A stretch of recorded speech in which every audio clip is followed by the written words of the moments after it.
kaso ng election-related violence.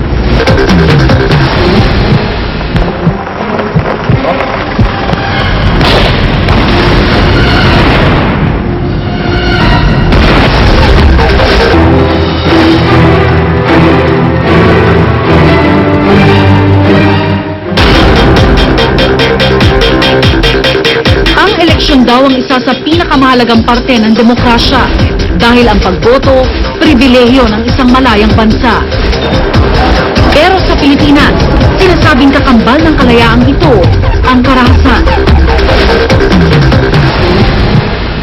December 28, 2009, tinambangan ang mga nakasakay sa convoy ng mga kandidato ng Nationalista Party ng Dingras, Ilocos Norte.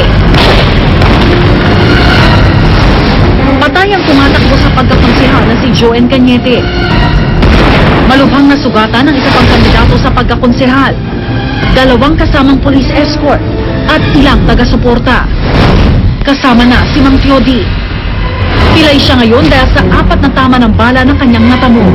Wala na, halos kaming alam na gawin sa nangyaring nabigla kami, hindi namin alam ang gagawin. Sa nangyaring narinig namin putok, halos 15 minutes na diretso yung putok yun.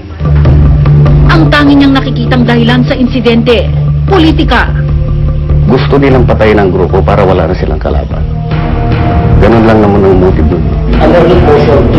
Wala silang ibang itinuturo kundi ang kanilang makakalaban sa darating na eleksyon. Si incumbent Mayor Merinette Gamboa umano ang nag-utos ng pagpapa-ambush. Baga gusto ng mayor namin na mag-stay sa power dahil yan ang sinasabi niya na walang papalit sa kanya. Bakit ako alis?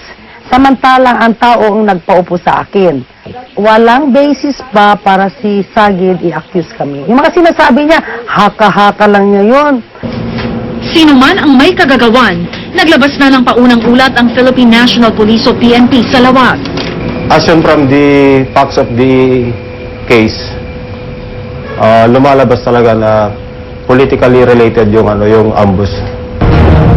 Sa ngayon, nagsampa na ng reklamo sa piskal ang mga biktima.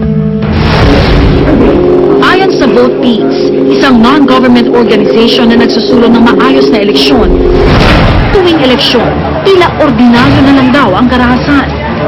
Bumabaling daw sa dahas ng ilang politiko dahil ayaw nilang umalis sa kapangyarihan. Kalakhan ng mga incidents ng violence ay rural. Bakit rural? Malaki yung nakasalalay. Una pa lang, ang isang 15 million halimbawa na worth ng internal revenue allotment annually para sa isang rural na setting at rural elite, malaking bagay yon. Liban sa era, yung mga karugtong na influence yan sabihin na lang natin weteng, control sa tax, control sa iba pang resources na nanggagaling sa national halimbawa.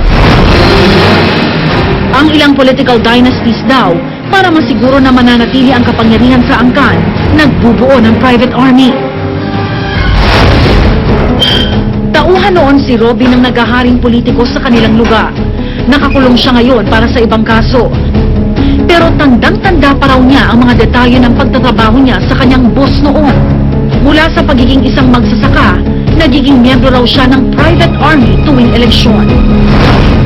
30,000 pesos ang bayad sa kanya para sa isang araw na pagmamalupit sa mga botante. Iboboto mong ganitong tao. Kung hindi mo iboboto yan, babalik kami at papatayin kita. Kapag daw may kalabang gustong ipatumba ang kanilang amo, milyon ang paghahatian nila sa grupo. Kung sa mayor, malaki yan Ang 1.3 ganun, ma'am. Kukonsensya na ako, ma'am. Pero yun ang inuutos kung hindi mo sundan yung utos ng boss mo, ma'am, baka ikaw ang pinapatay, ma'am. Ang mga grupo raw gaya ng kinabilangan noon ni Robin ang isa pa raw sa mga dahilan kung bakit hindi matigil ang dahas sa eleksyon. Ang pare-parehong kandidato, equal na sa resources, pera, parehong gumagastos Ano yung pwedeng pang-break doon?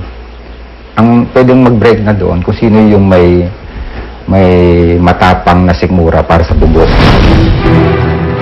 May kultura raw ng karahasan sa mga politiko. Nangingibabaw naman ang kultura ng takot sa mga mamamayan. alam nilang may violence, alam nilang may kakayahan yung mga leader nila na gumawa ng violence. Para sa kanila, ay ano magagawa namin?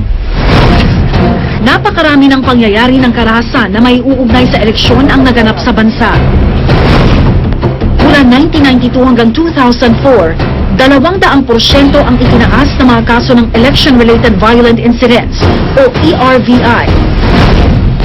Noong 2009, nagkaroon ng 34 na kaso ng politically motivated violence.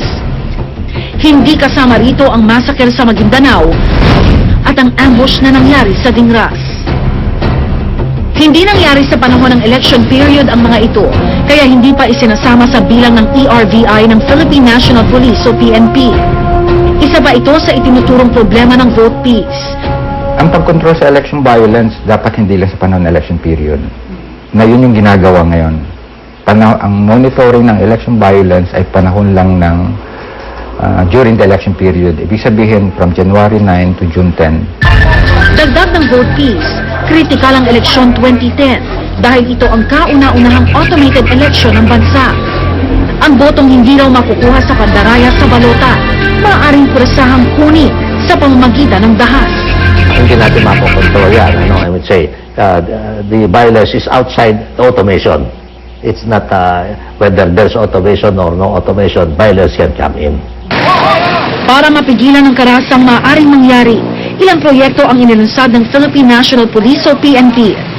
Sa ngayon bagamat kahit na yung mga bagay lang na yan, na gun ban at saka checkpoints, sa totoo lang kulang yan. Pero maggawa lang yung mga yan seriously at with disposition at saka will. I have just directed the different law enforcement agencies that are involved in the setting up checkpoints to also now implement the formation of mobile checkpoints. Kasabay nito, yung ating pagtatalaga ng special task groups to go after each of the partisan armed groups or private armed groups na validate natin.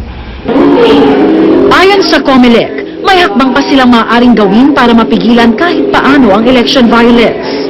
Pagka na-involve sila sa mga election violence incidents or their people, we will ask that they be disqualified. Next time, disqualify natin sila. Aside from prosecution. Ang problema, kailangan nilang hintayin mahatulang guilty ang mga akusado. Sinasabi na, you file the case. Bago ako ba-disqualify, nakapag-serve na ako ng aking term. Kaya kailangan mabilis ang the procedure must be summary. Isang makasaysayang eleksyon ang muli nating haharapin sa Mayo. Nalalapit man, may panahon pa para mas paghandaan ito ng gobyerno. Dahil katulad ni Mang Kyodi, iisa ang hangad nating lahat sa darating na halalan. Isang eleksyon na walang bahid ng karahasan. Ako si Rhea Santos at ito ang nakatala sa aking Reporter's Notebook.